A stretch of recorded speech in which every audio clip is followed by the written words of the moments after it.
Hello friends, आज આપણે અકાઉન્ટની અંદર નવું ચેપ્ટર સ્ટાર્ટ કરવા માટે જઈએ છીએ પાર્ટ 2 માં ચેપ્ટર નંબર 4 નાણાકીય પત્રકોનું જે વિશ્લેષણ છે તે હા કદાચ વિચાર આવશે કે શું કામ પાર્ટ 2 સ્ટાર્ટ કર્યો અને શું કામ ચેપ્ટર નંબર 4 પણ ચેપ્ટર નંબર 4 ની સાથે હું બીજું ચેપ્ટર એવી રીતે જોડવાનો છું કે આ બંને ચેપ્ટર ખૂબ સરળ રીતે વિડિયો લેક્ચરના માધ્યમથી તમને બહુ જ સરળતાથી સમજાય. એટલા માટે ચેપ્ટર નંબર 4 જે છે એ આપણે નાણાકીય પત્રકના વિશ્લેષણને થોડું મહત્વ આપીએ. બોર્ડની અંદર જોઈએ તો આ ચેપ્ટર જે છે એમાંથી 4 માર્ક્સનો એક ટૂંકો દાખલો અને એક માર્ક્સની થિયરી જે છે એટલું જ માત્ર પૂછાય છે. પણ પ્રેક્ટિકલ લાઈફની અંદર જોઈએ તો આ નાણાકીય પત્રકોના અલગ અલગ પ્રકારના વિશ્લેષણ કરવામાં આવતા હોય એનું મહત્વ છે. સૌથી પહેલા શબ્દની વ્યાખ્યા કરીએ વિશ્લેષણ. ઇંગ્લિશમાં આપણે જેને એનાલિસિસ કહીએ. કોઈ પણ માહિતી આપણી પાસે છે તો આપણે એને અલગથી એનાલિસિસ કરી અને આપણા કોઈ હેતુ માટે હોય આપણે ફાળવણી કરી વિશ્લેષણ કહેવાય. સપોઝ કે 12મા ધોરણના બોર્ડનું રિઝલ્ટ આવી ગયું અને તમને 95% છે, નોટ અ પર્સન્ટાઇલ. ઓકે, તો પર્સન્ટેજ છે કે તરત આપણને વિચાર આવે કે કદાચ ભાવનગર શહેરની અંદર મારો નંબર હશે કે કદાચ ગુજરાત રાજ્યની અંદર મારો નંબર હશે. લાવું ચેક કરો, ચેક કરીએ ને એ વિશ્લેષણ છે. બરાબર, કદાચ તમે નેટના અલગ અલગ સાઇટ પર જઈને ચેક કરશો કે ફર્સ્ટ રેન્ક કેટલા ને છે અથવા તો ફર્સ્ટ રેન્કને કેટલા પર્સન્ટેજ છે અને ત્યાર પછી મને કેટલા છે વિશ્લેષણ. પણ અહીંયા આગળ વિશ્લેષણ કરવાનું છે વિવિધ પ્રકારના નાણાકીય પત્રકો. તો તરત વિચાર આવે કે નાણાકીય પત્રક શું છે? શબ્દ નાણાકીય એટલે કોઈ પણ કંપની જ્યારે પણ કાર્ય કરે છે તેના તમામ નાણાકીય લેખિત હિસાબો નાણાકીય પત્રક તરીકે ઓળખવામાં આવે. આ નાણાકીય પત્રકમાં મુખ્યત્વે બે વસ્તુ આવે છે: નફા નુકસાન પત્રક અને પાકું સર્વે. કોઈ વિદ્યાર્થીને તરત બુદ્ધિ ચાલશે કે સર એ નફા નુકસાન ખાતું કેમ નથી લેખન પત્રક લઈ નવા કંપની દ્વારા 2013 પછી પરિસ્થિતિની અંદર નફા નુકસાનનો પત્રક શબ્દ વાપરે છે, ખાતું નહીં. નફા નુકસાન ખાતું પાર્ટ 1 વાર્ષિક હિસાબ અન્ય ચેપ્ટરોની અંદર નફા નુકસાન ખાતા તરીકે ઓળખાય છે, પણ અહીંયા આગળ એ નફા નુકસાન પત્રક તરીકે ઓળખાય છે. અને સેકન્ડ ઓલરેડી બધા પરિચિત પાકું સરવૈયું અથવા માત્ર સરવૈયું શબ્દ વાપરાય તો આ બંને કંપની માટે સૌથી મહત્વના નાણાકીય પત્રક છે. થર્ડની અંદર ચેપ્ટરમાં જો સુનો રોકડ પ્રવાહ પત્રક પણ છે, પણ આ બંનેની તુલનામાં એને થોડી પ્રાધાન્યતા ઓછી આપવામાં આવે છે. પણ બાદ કરીને સ્પેશિયલ નફા નુકસાન પત્રક અને પાકા સરવૈયા કે આ બંને દર વર્ષે કંપની પોતે ત્યાં આગળ બનાવતી હોય છે, તો કંપની વર્ષના અંતે આ બંનેનું શું કરવું પડે? વિશ્લેષણ કરવું પડે. વિશ્લેષણ કરતી વખતે એને અલગ અલગ પ્રકારના હેતુઓ કંપની સંચાલકોએ રાખ્યા છે, કંપની મંડળે રાખ્યા છે, અલગ અલગ વ્યક્તિઓના સંદર્ભમાં છે. એ બધું જ તમને આ ચેપ્ટરમાં પૂછવામાં આવશે. ઘણી વખત વિદ્યાર્થી મિત્રોને આ ચેપ્ટરની થિયરી કંટાળાજનક લાગે, સાવ સરળ પૂછાય છે છતાંય તમે માર્ક્સ મેળવી શકતા નથી. એટલે સૌથી પહેલા મહત્વની બેઝિક થિયરીઓ જે છે એ અહીંયા આગળ આપણે સમજવી જરૂરી બને. ને એ સમજીએ તો ડેફિનેટલી કહું દાખલો ગણવામાં લગભગ વાંધો આવતો નથી. બાકી મોસ્ટ ઓફ આ ચેપ્ટરના દાખલા બધા ગોખે છે, ગોખવાની કોઈ પણ પ્રક્રિયા અહીંયા આગળ કરવામાં આવતી નથી. સ્પેસિફાઈ વાત કરીએ આપણે નફા નુકસાન પત્રકની, તો નફા નુકસાન ખાતું બનાવ્યા પછી પરિણામ સ્વરૂપ આપણને બે વસ્તુ મળે: ચોખ્ખો નફો અને ચોખ્ખી ખોટ. તો ચોખ્ખો નફો થયો હોય તો એનું વિશ્લેષણ કંઈક અલગ છે, ચોખ્ખી ખોટ થઈ છે તો એનું વિશ્લેષણ અલગ છે, અને એ વિશ્લેષણ ઉપરથી ભવિષ્યનું પ્લાનિંગ બનાવીએ. તો એ પ્રમાણે પાકો સરવૈયું ધંધાની અંદર તમામ મિલકત અને દેવા સંદર્ભની અંદર સંપૂર્ણ ડિટેલ્સ આપે છે. ધંધાની કેવી સુંદરતા છે એના ઉપરથી ખ્યાલ આવે, ભવિષ્યની આર્થિક પરિસ્થિતિ કેવી છે એના ઉપરથી ખ્યાલ આવે છે. તો પાકો સરવૈયું તૈયાર કર્યા પછી એના સંદર્ભમાં જે પક્ષકારો પસંદ કરતા હોય એ તમામનું ત્યાં વિશ્લેષણ કરવામાં આવે. આગળ હમણાં ડિટેલ્સમાં ક્વેશ્ચન માટે આવ્યું શું જે સંદર્ભમાં કદાચ લેન્ડર પર અંદર સમાવેશ થાય અને દેવાદારનો પણ સમાવેશ થાય, તો એની સામે લાંબા ગાળાની લોન પણ આવી શકે અને બેંક ઓવરડ્રાફ્ટ પણ આવી શકે. તો આ બધાનું વિશ્લેષણ વધુ હોય તો સરળ ભાષાની અંદર આપણે કહી શકીએ કે જે પણ વર્ષના અંતે નાણાકીય હિસાબો તૈયાર થયા છે એના જે પત્રકો છે એ પત્રકનું પોતાની અનુકૂળતા મુજબ સમય અનુસાર વિશ્લેષણ એનાલિસિસ કરવું અને આપણો જે એનાલિસિસ થયેલું છે એ સિદ્ધ કરવું. મેં સ્ટાર્ટિંગમાં કીધું કે 95% મને આવ્યા છે, મેં એનાલિસિસ કરી દીધું અને ઓટોમેટિક સરસ મજાની WhatsApp ઇમેજ ઉપર, Facebook ઉપર, Instagram ઉપર મેં મસ્ત મેસેજ મૂકી દીધો કે ભાવનગરની અંદર સેકન્ડ અને ઓલ ગુજરાતની અંદર મારો 8મો નંબર છે. ક્યારે ખબર પડી? જ્યારે મેં ગુજરાત બોર્ડના પરિણામનું એનાલિસિસ કર્યું ત્યારે. અને એ હેતુ મને પ્રતિષ્ઠા અપાવે છે. આ પ્રકારના જે પત્રકો છે એ પત્રકો પણ અલગ અલગ પ્રકારના વિશ્લેષણ દ્વારા અલગ અલગ સમય અલગ અલગ પક્ષકારને સૌથી મહત્વનું વિશ્લેષણ પૂરું પાડવાનો પોતાનો પ્રયત્ન કરતા. આ બેઝિક બાબત હતી.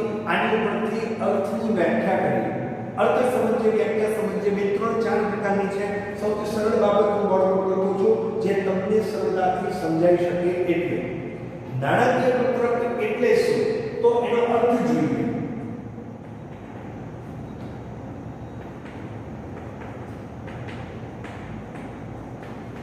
નાણાકીય પત્રક એટલે બરોબર ટેક્સ્ટબુકની અંદર જોશો તો તમને બે ચાર અર્થ એટલે સર્વસામાન્ય પુસ્તકો પરથી આપણે અર્થ કાઢીએ તો કોઈ પણ ધંધાકીય એકમની કોઈ પણ ધંધાકીય એકમની કોઈ પણ બિઝનેસ લઈ લો, કોઈ પણ ધંધાકીય એકમની વિગતવાર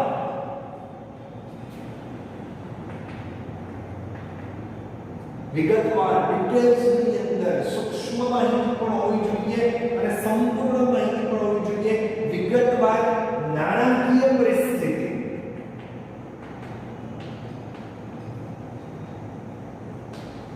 નાણાકીય જે પરિસ્થિતિ દર્શાવતો અહેવાલ, જેને આપણે શું કહી શકીએ નાણાકીય પત્રકનું વિશ્લેષણ. મહત્વનો શબ્દ છે કોઈ પણ નાણાકીય પરિસ્થિતિ. હવે તમને ખ્યાલ છે નાણાકીય પરિસ્થિતિ, મેચ્યોરિટી, આ બંને બાબત ઉપરથી આગળ શરૂ છે. વર્ષના અંતનો નફો, વર્ષના અંતના માસિક ખર્ચ, વર્ષના અંતની આવકો, મિલકત, દેવું, સદ્ધરતા, લેણદાર, દીવાદાર, બાહ્ય પક્ષકાર, આંતરિક પક્ષકાર, કોઈ પણ માહિતી જોઈએ છે એનો અહેવાલ તૈયાર કરું છું માત્ર આ બંને પત્રકો ઉપરથી. તો આ રીતનો અર્થ આપણે ફરીથી રિપીટ કરીએ. નાણાકીય પત્રક એટલે કોઈ પણ ધંધાકીય એકમની વિગતવાર નાણાકીય પરિસ્થિતિ દર્શાવતો અહેવાલ. એક્સ કંપની પોતાની રીતે અહેવાલ તૈયાર કરે, વાય કંપની પોતાની રીતે કરે, ઝેડ કંપની પોતાની રીતે કરે, પણ હેતુ એક જ છે કે ઈ પત્રક તૈયાર કર્યા પછી ભવિષ્યના લાંબા કે ટૂંકા ગાળાના કોઈ પણ નિર્ણય એવા છે કે વિશ્લેષણના માધ્યમથી સરળતાથી ત્યાં આગળ લેવામાં આવતા હોય. જે અંતર્ગત હવે જોઈએ આપણે એના વિવિધ પ્રકારના ઉદ્દેશો છે. નાણાકીય પત્રક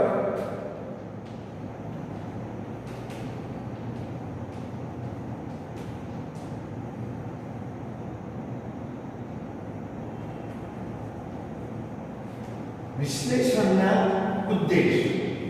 શું કામ તમે એ પ્રકારનું વિશ્લેષણ ત્યાં આગળ કરો છો? સૌથી પહેલી બાબત કહું તો એકમનો નફો કે નુકસાન જણાવો.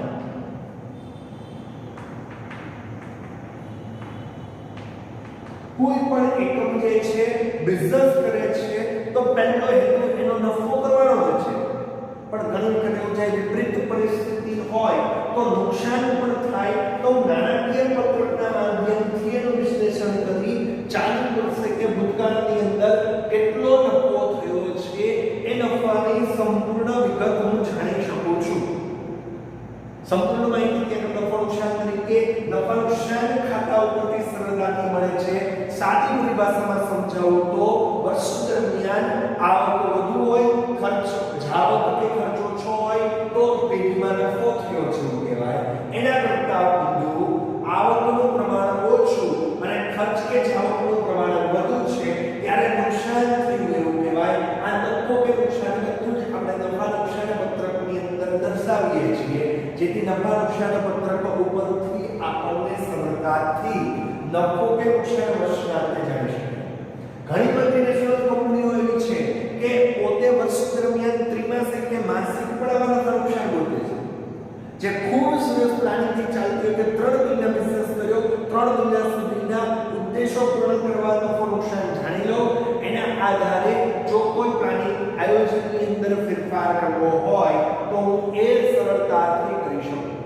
એટલે પહેલો જ હેતુ એકમનો આ નાણાકીય પત્રકના વિશ્લેષણ પરથી નફો કે નુકસાન જાણવા માટેનો હોય.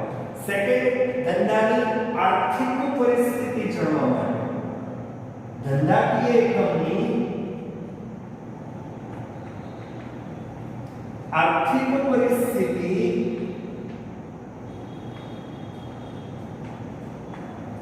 જાણવા માટે.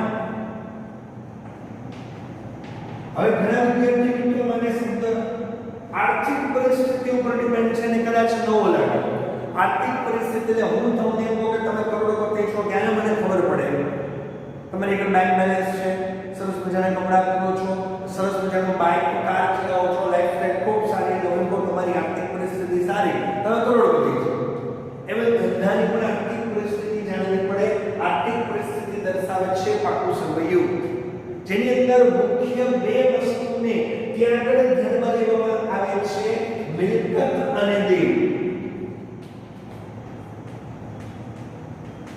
હવે જો 11મા ધોરણની અંદર પ્રોપર્ટી ભણ્યા તો વારંવાર બંને શબ્દ આવ્યા હતા, સદ્ધર્મના સારું એકમ, અયોગ્ય એકમ, અને 12મા ધોરણની અંદર પણ આવશે કે જે ધંધાની અંદર મિલકતનું પ્રમાણ વધુ હોય અને દેવાનું પ્રમાણ ઓછું હોય તો એની આર્થિક પરિસ્થિતિ ખૂબ સારી છે કહેવામાં આવે.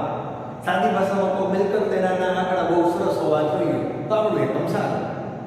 ઘણી પરિસ્થિતિ એકમની ઊંધી પણ હોય છે કે દેવાનું પ્રમાણ વધુ હોય અને મિલકતનું પ્રમાણ ઓછું હોય તો એ ધંધાકીય એકમની પરિસ્થિતિ નબળી છે એવું કહેવાય, સદ્ધર છે એવું કહી શકાતું નથી. અને એવી કંપનીઓ આવા પત્રકોના વિશ્લેષણ દ્વારા ખૂબ સરળ રીતે પોતાનું દેવું કેમ ઓછું કરવું અને મિલકતનું પ્રમાણ કેવી રીતના વધારવું એનું સ્પષ્ટીકરણ કરતા હોય વિશ્લેષણના માધ્યમથી.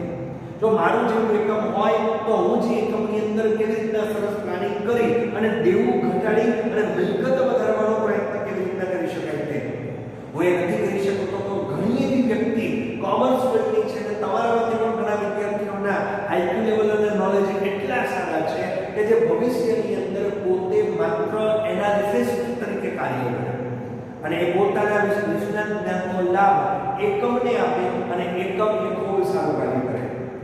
BA ની અંદર તમે જોવો છો સંચાલનના ચેપ્ટરની અંદર હેનરી ફેવલ છે કે પછી ફ્રેડરિક ટેલરો છે. જૂના કોર્સની અંદર જોજો કે હેનરી ફેવલે પોતાના સિદ્ધાંતને પણ પોતાની બુક ત્યારે લખી કે જ્યારે એક નાના અર્થનું એકમ પોતે લીધું. હવે ચાલો નાના અર્થનું એકમ આપણે લઈએ તો શું થાય?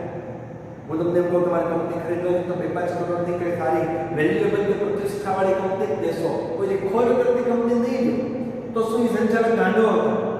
પણ એ સંચાલક એમ કીધું અત્યાર સુધી કંપની જે ચાલી એના બદલે મને વિશ્વાસ છે કે મારા પ્લાનિંગથી ચાલશે તો એ કંપનીમાં કોઈ વાંધો નહીં આવે. એને હું એનાલિસિસ કર્યું અને એનાલિસિસ દ્વારા એને ખૂબ સરસ પ્લાનિંગ કરી અને ટૂંકા ગાળાની અંદર કંપનીને પગભર કરી એવો શબ્દ ટેક્સમાં છે. પગભર કરવાનો મતલબ દેવું ચૂકવાઈ ગયું, હવે પોતે સદ્ધર છે, આર્થિક પરિસ્થિતિ એની ખૂબ સારી બની ગઈ. ડિપેન્ડ પોતાના આયોજનથી, ડિપેન્ડ ભૂતકાળના નાણાકીય વિશ્લેષણોથી એ જ પ્રમાણે અહીંયા પણ વિશ્લેષણ કરવામાં આવતું હોય. અને થર્ડ જોઈએ એકમની રોકડ પ્રવાહની સ્થિતિ. એકમની અંદર રોકડ પ્રવાહ જે હોય એની સ્થિતિ જાણવા માટે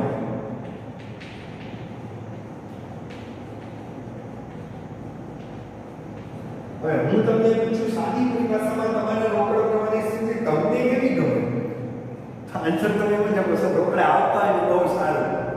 એકમમાં પણ એવું વિચારે છે કે રોકડ બને એટલી એકમમાં આવતી હોય સારું, પણ સામે ખર્ચ થાય રોકડની જાવત પણ હોય. પણ દરેક એકમ એવું વિચારે છે કે રોકડની આવકનું પ્રમાણ વધુ હોય અને જાવકનું પ્રમાણ ઓછું હોય તો આ બંને વચ્ચેનો તફાવત એકમની સદ્ધરતા રહે. આપણે વર્ગની અંદર એક ઉદાહરણ એવું બહુ સરસ આપ્યા કે ગેસ્ટ આપણા ઘરે આવે ને અને પપ્પા તરત જ કહે આઈસ્ક્રીમ લઈ આવો. યાદ આવી ગયું ને? તરત વિચાર આવશે પપ્પા હા હું આઈસ્ક્રીમ લેવા જાઉં અને તરત તેની 200 ની પપ્પાના પાકેટમાંથી આપણે લઈ લઈએ. 500 ની પપ્પાના પાકેટમાંથી લઈ લઈએ. આપણને ખબર છે કે 200 કે 500 રૂપિયાનો આઈસ્ક્રીમ આવવાનો નથી, પણ એકવાર ધક્કો ખવાથી આપણને 40-50 રૂપિયાનો ફાયદો થશે. શું ફાયદો? આઈસ્ક્રીમ 150 રૂપિયાનો આવ્યો કે 450 રૂપિયાનો આવ્યો, ઉપરના 50 રૂપિયા કે આપણે પરત ન કરીએ તો ચાલે. એ આપણી રોકડ પ્રવાહની પરિસ્થિતિ. એમ એકમ આવા અલગ અલગ રોકડ પ્રવાહો કેવી રીતના વધે એની સંપૂર્ણ માહિતી નાના પત્રકો ઉપર લેશે, જેની અંતર્ગત વેચાણની અલગ અલગ પ્રવૃત્તિઓ કરશે, ખરીદીની પ્રવૃત્તિ, ખર્ચને કાબૂમાં રાખવા માટે પણ એ પોતે ત્યાં આગળ સંપૂર્ણ વિચાર કરશે. આ વાતથી મુખ્ય 3 ઉદ્દેશની અંડરલાઈન કરું છું. તે શબ્દ મહત્વના છે. નફો નુકસાન જમવા માટે એની આગળ આર્થિક પરિસ્થિતિને ત્યાં ધ્યાનમાં લેવાની છે અને થર્ડ મુદ્દાની અંદર શું આવે છે? રોકડ પ્રવાહની પરિસ્થિતિને જોવા માટે નાણાકીય પત્રકનું અલગ અલગ પ્રમાણે વિશ્લેષણ કરવામાં આવે છે. તો ઘણાને એવું થાય કે આવા નાણાકીય પત્રક બનાવવામાં કેટલી ભેજા બને, શું કામ તૈયાર કરવું? તો કંપની સંદર્ભની અંદરનો મુદ્દો આપણે જોઈએ તો એનું મહત્વ નાણાકીય પત્રકના અલગ અલગ પ્રકારના પત્રકોનું વિશ્લેષણ જે છે અથવા તે પત્રકનું મહત્વ શું કામ નુકસાન ખાતું તૈયાર કરવું અને શું કામ આપણું સર્વેનું તૈયાર કરવું. જે કોમર્સ ફિલ્ડનો વ્યક્તિ છે, ડીપમાં ભણે છે, તો એને ખબર છે કે આ બંને પત્રકો આપણને કેટલા માટે ઉપયોગી બનતા હોય. એમાં અહીંયા આગળ પણ આપણે ફરજિયાતપણે જોવાનું છે કે આ જે પત્રકો આપણને કેટલા ઉપયોગી બને તે. ખાસ કરીને કહું વર્તમાન અને ભવિષ્ય સાથે સંકળાયેલા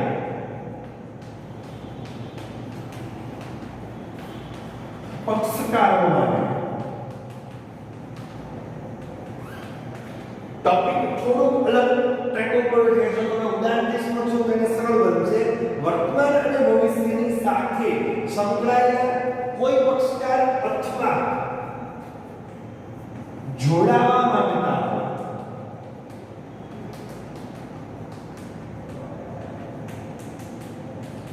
વાત કરીએ આપણે શેર સંદર્ભની અંદર તો માનો કે વર્તમાન શેર ધારક છું કોઈ કંપનીનો, તો એના વિવિધ પ્રકારના એન્યુઅલ રિપોર્ટ્સ હું પોતે એનાલિસિસ કરું છું. શું કામ? કે એ કંપનીના શેર્સ મને ભવિષ્યની અંદર કન્ટિન્યુ રાખવા કે ન રાખવા, એનું ફ્યુચર ભવિષ્યની અંદર કેવું છે કે નહીં એ ચેક કરવા માટે હું આ પ્રકારના કાર્ય કરું. તમે વિચારો કંપની આવે પત્રક કરે ત્યારે હું આ કરી શકીશ. જો આ કંપની જ નહીં કરે તો એનાલિસિસ ક્યાંથી કરીશ? પોસિબલ જ નથી. તો આ પત્રકનું પહેલું મહત્વ છે. મેં અથવાની અંદર એક જોડાવા માંગતા પક્ષકાર, જેમ કે તમે લોકો મેં તમને વાત કરી કે ભાઈ રિલાયન્સ ઇન્ડસ્ટ્રીઝના શેર ખરીદવા જોઈએ, એનું ફ્યુચર બહુ સારું છે, કારણ કે ઇન ફ્યુચર બે ત્રણ એવા નવા પ્રોજેક્ટો કરે છે કે જે પ્રોજેક્ટોથી આખા દેશ ઉપર એનું પ્રભુત્વ રહેશે. આ કદાચ સ્ટાર્ટિંગથી કંપની છે તો શેરની પ્રાઇસ ઓછી છે, પણ જેવો પ્રોગ્રેસ થશે શેરની પ્રાઇસ વધશે. જોડાવા માંગતા પક્ષકાર તમે છો. તમે જો એનાલિસિસ કરી અને કંપનીની અંદર ઇન્વેસ્ટમેન્ટ કરવું હોય, પક્ષકાર સંદર્ભનો કોઈ ફાયદો જોઈતો હોય તો તમને આ નાણાકીય પત્રકો મળે છે. બીજું કહું, ગુજરાતની અંદર આ નાણાકીય પત્રક રજિસ્ટર્ડ ઓફિસર રાખવામાં આવતા. ઘણી કંપનીઓ એને ઓનલાઈન પણ કરે છે, ઘણી કંપની એને પ્રિન્ટિંગ કરીને શેર ધારકના ઘરે પણ મોકલાવે છે. ચેપ્ટર પૂરું થતા હું તમને આવી 2-4 કંપનીઓના રિપોર્ટ્સ આપવાનો છું કે એ રિપોર્ટ્સ તમે પ્રેક્ટિકલ જોશો ત્યારે ખબર પડે કે ઓકે આપણે આ 2 ચેપ્ટર ભણીએ, એ 2 ચેપ્ટર કંપની પ્રેક્ટિકલ કરે છે. એટલે આમાંથી તમે કોઈ છટકી શકતા નથી. એટલે આ બધું સમજવું તમારા માટે ત્યાં કેવું બને? મહત્વનું બને છે. સેકન્ડની અંદર વાત કરું તો ખાસ મેં હમણાં તમારી માટે શબ્દ વાપર્યો ભાવિ રોકાણકાર માટે. શેરની અંદર ઇન્વેસ્ટમેન્ટ કરવું એવું નથી. ડિબેન્ચર્સની અંદર લોન સ્વરૂપે, દિવસ સ્વરૂપે પણ કોઈ બેંક પૈસા આપે કે નહીં એનો વિચારીને એનાલિસિસ ઉપર કરે. હું તમને બધાને કહું આ છોકરીને બધે મને 500 રૂપિયા દઈને જવાનું છે, શું તમે મને આપશો? નહીં આપો. શું કામ? એટલે મારો બેકગ્રાઉન્ડ વિચારશે. કોક તો શરમથી વિચારશે કે સર કીધું એટલે દેવા પડે. બે ચાર જણ અત્યારે એમ કે ભાઈ સમને કાંઈ દેવાય નહીં, સર ભૂતકાળમાં પર બુચ માર્યો તો અત્યારે મારી શકે. તમે જે મારું એનાલિસિસ કર્યું ને એ એનાલિસિસ અહીંયા આગળ લાગુ પડે અને એ જ તમે હિસાબોની અંતર્ગત કરવાનો પ્રયત્ન કરો. એટલે ભાવિ રોકાણકાર, ધિરાણ કરનાર કોઈ પણ વ્યક્તિ આ પ્રકારની કોઈ આગળ માહિતી આવે. ઉપરાંત તમારા અમુક કલ્પિત પક્ષકારો છે, લેણદાર, ગ્રાહકો, બરોબર ને? આમાં આપણે જે પક્ષકાર છે એનું એનાલિસિસ કરવાનું હોય. લગ્ન પ્રસંગમાં ગયા 45 આઈટમ જમવામાં છે તો શું મારી તમારી કેવડ છે કે 45 ખાઈ શકીએ? એનાલિસિસ શું કર્યું?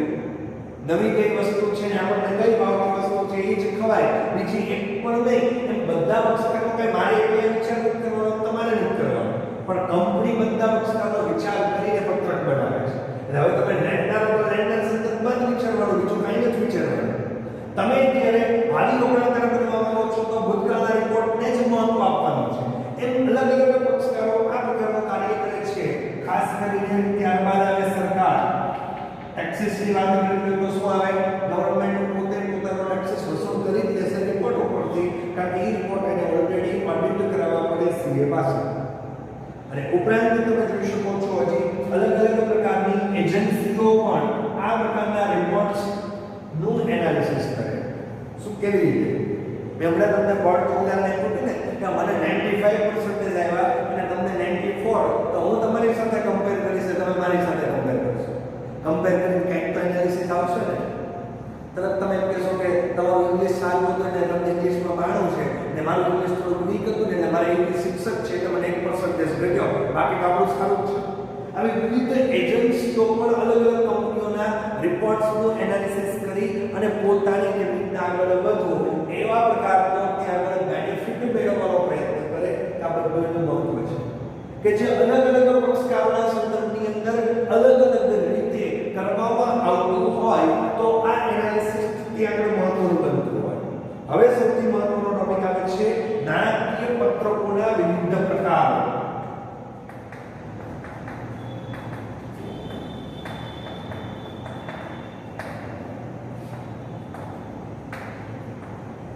સૌથી મહત્વનો ક્વેશ્ચન છે ને આ વખતે 1 માર્ક્સનું કામ આમાંથી પૂછવાની પૂરેપૂરી શક્યતા છે. હવે તમે વિચારો કે મારે નાણાકીય પત્રક રેડી છે તો મારે એ પત્રકોનું એનાલિસિસ કરવું છે કયા આધારે? પહેલા સરળ ભાષામાં હું તમને એમ કહું કે 12મા ગ્રુપનું રિઝલ્ટ આવ્યું અને કોઈ વ્યક્તિ તમને પૂછે કેટલા ટકા આવ્યા, હવે એને ટકાવારી કે પર્સન્ટાઇલનું નોલેજ ન હોય તો એનું એનાલિસિસ કંઈક અલગ હોય. એનું એનાલિસિસ કેવું હોય? તમે એમ કે 90% એટલે એ કે all of the course mark ને હોશિયાર છોકરો છો, બરોબર? અને એ તમે એને જવાબ આપ્યો મને 75% એટલે તમે મિડલ ક્લાસ સ્ટુડન્ટ્સ છો. દરેક પોતપોતાની રીતે એનાલિસિસ કરે. અહીંયા વિવિધ પ્રકારો આવે છે. આ પ્રકારની અંદર જોઈએ તો પહેલું પક્ષકારને આધારે બતાવો. કોના આધારે સૌથી પહેલા આવશે? પક્ષકારના આધારે, જેના મુખ્ય બે પ્રકાર છે, બાહ્ય વિશ્લેષણ અને આંતરિક વિશ્લેષણ.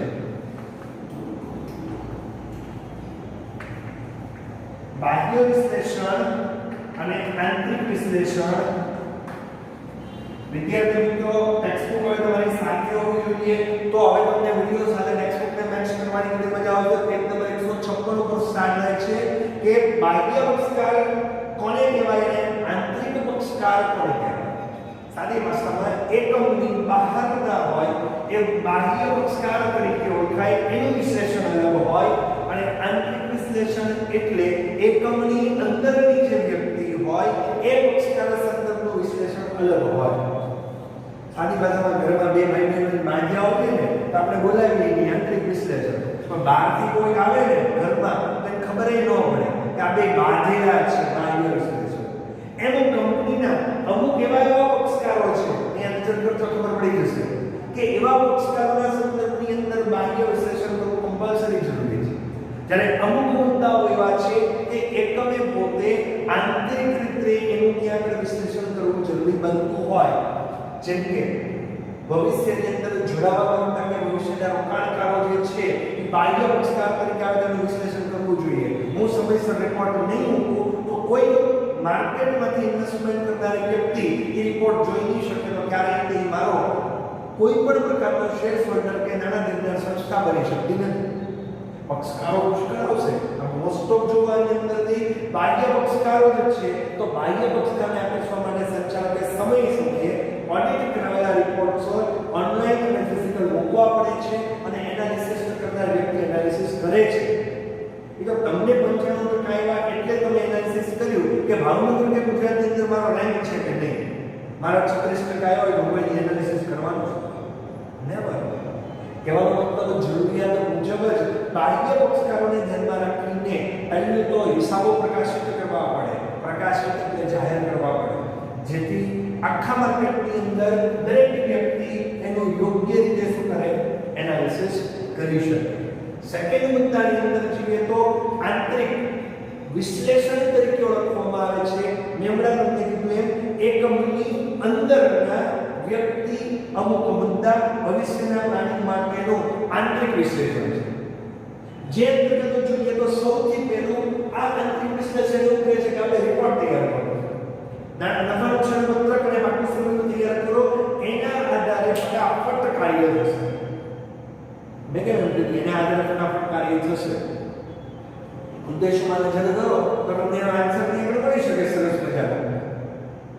મેં ધાર્યું તો કંપનીની અંદર 2019 અને 20 વર્ષો પૂર્ણ થતા 3 કરોડ રૂપિયાનો નફા નુકસાન ખાતું તૈયાર કરી લીધું અને નફો આવ્યો 2 કરોડ ને 12. આંકડા પરથી તો તમે સમજી ગયા નફો કેવો થયો? ઓછો થયો. પણ એ ઓછો નફો શું કામ થયો એનું વિશ્લેષણ કરો. આંતરિક પરિસ્થિતિમાં કંપનીને ક્યાં મુશ્કેલી થઈ, કયા મુદ્દાઓ એવા છે કે જેની પર કામ કર્યું છે તે પરિણામ મળ્યું નથી, કયા બાબતોની અંદર ફેરફાર કરવો, કઈ પરિસ્થિતિ આંતરિક વિશ્લેષણ. કંપનીએ ફરજિયાત આંતરિક વિશ્લેષણ કરવું પડે. બીએના ચક્ર મુજબ તમે જો તો પહેલા ચક્રમાં પડાયું છે ઉચ્ચ સપાટી મધ્ય અને તળ ત્રણે એનાલિસિસ કરવાનું. શરૂ થાય સંચાલક મંડળથી. સંચાલક મંડળ તરત વિચારશે કે 3 કરોડ સામે 2 કરોડ 12 લાખનો જ નફો છે, આટલો બધો તફાવત નો ચાલે. એટલે તમારા આયોજનમાં જ ભૂલ છે. સંચાલક મંડળ ટેક્સ્ટબુકમાં જોયો શબ્દ મૂક્યો છે નીતિ ઘડતર નિર્ણયો અને આયોજનની અંદર ટોટલી ફેરફાર કરે છે. એ ફેરફાર કરતા એનું આંતરિક વિશ્લેષણ ચેન્જ થયું કહેવામાં આવે અને ઇન ફ્યુચર જે પણ હેતુઓ છે એને સિદ્ધ કરવાનો પ્રયત્ન. તમે વિદ્યાર્થી મિત્રો ઘણીવાર એવું કરો રિઝલ્ટ આવે અને તમે એવું કહો કે 80% સાહેબ ધાર્યા હતા મને તો 65% જ આવ્યા. એટલે આમાં એવું હોય ભૂલ તમારી તો કોઈ વ્યક્તિ જ શિક્ષકોની જોઈએ. તમારું આંતરિક વિશ્લેષણ કંઈક અલગ છે. કારણ કે આપણે આપણો દોસ્તનો નબળો કોકડી ઉપર એવું બની શકે કે 80% ધાર્યા 78% આવે તો તમારી ભૂલ નથી. બરોબર. પણ 80% ધાર્યા અને 65% આવ્યા એનો મતલબ તમારા પ્લાનિંગમાં, પેપર લખવામાં, એનાલિસિસમાં કાર્યમાં ભૂલ છે. આંતરિક રીતે ચેન્જ કરવાથી જે હેતુ સિદ્ધ થાય બાકી થાય નહીં. અને ખાસ યાદ રાખજો આંતરિક વિશ્લેષણ બદલાય એટલે બાહ્ય ઓટોમેટિક બદલાઈ જાય. તમારે બદલાવા જવું જ ન પડે. કંપનીમાં મહેનત થાય તમારે ન થાય. તમે 1 કલાકે રીડિંગ કરતા 5 કલાક રીડિંગ કરો ટેસ્ટમાં એક્ઝામમાં માર્ક્સ આવે જ તે એમાં નહીં આવે બાહ્ય વિશ્લેષણ ઓટોમેટિક શું થયું બદલાઈ ગયું. કંપની પણ આવા આંતરિક વિશ્લેષણ ઉપર સંપૂર્ણ ભાર મૂકવાનો પ્રયત્ન કરતા હોય. આ બે માહિતી ત્યાં આગળ છે. પહેલા પ્રકાર જોઈએ પ્રકાર નંબર 2 આડા અને ઊભા સ્વરૂપે. એક્ઝામ માટે આ પ્રકાર વાપરવાનો છે અને દાખલાઓ પણ આ પ્રકાર ઉપર છે, પક્ષકાર ઉપર નથી. નેક્સ્ટ વિડિયોની અંદર દાખલા સ્ટાર્ટ કરીશ તો સેકન્ડ પ્રકાર ઉપરથી આવશે આડા અને ઊભા પક્ષકારના આધારે. ઓટોમેટિક એના પણ બે જ પ્રકાર શબ્દ ઉપરથી કહી શકો આડું વિશ્લેષણ અને ઊભું વિશ્લેષણ. આખા વર્ષ દરમિયાન આ ટોપિકમાં બહુ મજા આવે છે કારણ કે અમુક વિદ્યાર્થીને સમજાતું જ નથી. એટલે આડું એટલે આડું વિશ્લેષણ કરવા જાય દાખલાને કે ટેક્સ્ટબુકને કરીને, ઊભું એટલે ઊભું એવું નામ પ્રમાણે નથી. આડું વિશ્લેષણ માત્ર એને ના નાખ્યું છે, કોઈ દાખલાને આડો નથી કરવાનો કઈ આપણે. પણ આડા વિશ્લેષણની અંદર ડિટેલ્સમાં આપણે જોઈએ તો કોઈ પણ નાણાકીય પત્રક પહેલું તો દર વર્ષે તૈયાર થાય. એટલે ત્યાં પહોંચી જવાનું 2019 અને 20 વર્ષ પૂર્ણ સિવાય કંપનીની પહેલી ફરજ મારે નફા નુકસાનને પાકું સરવાયો પત્રક તૈયાર થઈ જવું જોઈએ. હવે એ પત્રકને હું જુદા જુદા નાણાકીય પત્રક વચ્ચેના વર્ષની સાથે તુલના કરું. 2019 નો રેકોર્ડ તૈયાર થઈ ગયો તો એની તુલના હું 2018 19 2016 17 2015 16 ની સાથે તુલના કરું તો એ કયું વિશ્લેષણ થાય? આનું થોડું અઘરું પડ્યું. બીજું ઉદાહરણ 12મા ધોરણનું રિઝલ્ટ આવે ઓટોમેટિક બોર્ડના વર્ષ સાથે તમે તુલના કરશો, 9મા સાથે નહીં કરો. 12માનું રિઝલ્ટ હશે તો તુલના તમે 10માના રિઝલ્ટ સાથે કરશો કે કેટલું રિઝલ્ટ કે ટકાવારી વધી કે કેટલું રિઝલ્ટ કે ટકાવારી ઘટી. ક્લિયર? તો એક પ્રકારનું આનું વિશ્લેષણ છે કે 2020 ના આંકડાકીય માહિતીની હું 2019 સાથે સરખામણી કરું અને એમાંથી વિશ્લેષણ કાઢીશ. બે જ વસ્તુ સો કાં તો વધારો કાં તો ઘટાડો. કાં તો નફા નુકસાનનું પ્રમાણ વધશે અને કાં તો નફા નુકસાનના પ્રમાણની અંદર ત્યાં આગળ ઘટાડો કરવામાં આવશે. એવું પણ બને. સાદી પર સરળ ભાષામાં કોઈ પણ 2 વર્ષના આંકડાકીય માહિતીની જ્યારે હું તુલના કરું છું ત્યારે એ તુલનાને આનું વિશ્લેષણ કરવું પડે. દરેક કંપનીએ આ કામ ફરજિયાત કરવું પડશે. શું કામ કરવું પડશે? કમ્પેરિઝન હશે ને તો જ આગળ વધી શકે, બાકી નહીં. બાકી મારા વગર હું સર્વશ્રેષ્ઠ છું એવું જ મને લાગે, પણ હું એવું વિચારું કે ગયા વર્ષે મેં આટલી મહેનત કરીને આટલા ટકા આવ્યા તો આ વર્ષે આટલી મહેનતથી આટલા ટકા વધ્યા કે ઘટ્યા એ એનાલિસિસ કમ્પેરિઝન થી જ થશે 2 વર્ષની કોઈ પણ આંકડાકીય માહિતી સાથે. જ્યારે વાત કરીએ પ્રકાર નંબર 2 એક માર્ક્સની અંદર વ્યાખ્યામાં અથવા તો એમસીક્યુ ની અંદર આ ટોપિક ખાસ પૂછાય છે એટલે એને ધ્યાન રાખો. હવે વાત કરીએ ઊભું વિશ્લેષણ. દાખલો ઊભો આપ્યો હશે, દાખલો ગણશો એની એનાલિસિસ કરવાનું એવું નથી, પણ ઊભા વિશ્લેષણની અંદર સૌથી મહત્વનું પહેલું એક જ વર્ષની નાણાકીય માહિતી હોવી જોઈએ. અહીંયા કેટલા વર્ષની આવી? 2 વર્ષ. ત્યારે ઊભા વિશ્લેષણની અંદર પહેલો નિયમ એક જ વર્ષની નાણાકીય કોઈ પણ બાબતો હોય એ પત્રકની સાથે એની સરખામણી કરવાની. બરોબર? એની અંદર સૌથી મહત્વની બાબત છે અલગ અલગ પ્રકારના ગુણોત્તરો ધ્યાનમાં લેવામાં આવે, પણ એ જ માહિતી હું કોઈ બીજા એકમ સાથે પણ કરી શકું. એ જ માહિતીની તુલના હું મારા કોઈ વિભાગ સાથે પણ કરી શકું. ઉદાહરણ સ્વરૂપે તમે અને તમારા મામાનો છોકરો બંને 2020 ની અંદર બોર્ડની એક્ઝામ આપો છો તો તમારા બેની તુલના સાથે થઈ શકે, પણ તમારી મોટી બેને એક્ઝામ 2012 માં આપી હતી એની તુલના તમારી સાથે ન થાય. ત્યારે કોર્સ અને પેપર સ્ટાઇલ અલગ હતું, અત્યારે કોર્સ અને પેપર સ્ટાઇલ અલગ છે. એમ મારી કંપની જે છે એના 2020 ના રિપોર્ટ તૈયાર કર્યા હોય તો એ જ એનાલિસિસ હું કોઈ 2020 ની કંપનીના રિપોર્ટ સાથે કરી શકું, એ વગર હું કરી શકતો નથી. ક્લિયર? અહીંયા 2 વર્ષ, અહીંયા 1 જ વર્ષ. હવે 1 વર્ષની તુલના 2 બાબતો ખાસ ધ્યાન રાખજો. હું મારી કંપનીની તુલના બીજી કંપની સાથે કરી શકું. રિલાયન્સ ઇન્ડસ્ટ્રીઝ ટાટા બિરલા સાથે કમ્પેરિઝન કરી શકીએ, પણ આડા વિશ્લેષણમાં કોઈ પણ 2 વર્ષ હોય. ઊભામાં 2019 હોય તો બેના આંકડા 2019 ના હોય, 2020 હોય તો બેના આંકડા કેવા હોવા જોઈએ? 2020 ના જ. એવું અને હું કોઈ વિભાગ સાથે કોઈ તો પણ કરી શકું. એક ડિપાર્ટમેન્ટ એટલો અપગ્રેડ થયો એની સામે બીજો ડિપાર્ટમેન્ટ કેમ એટલો અપગ્રેડ થયો નથી એની માહિતી મેળવવા માટે પણ હું ઊભા વિશ્લેષણને ત્યાં કરવાનો પ્રયત્ન કરતો હોઉં એવું કહેવામાં આવે. ત્રીજો પ્રકાર નેક્સ્ટ વિડિયોથી કરશું. ઓકે, આટલું એક વખત ફરીથી જોઈ લેજો.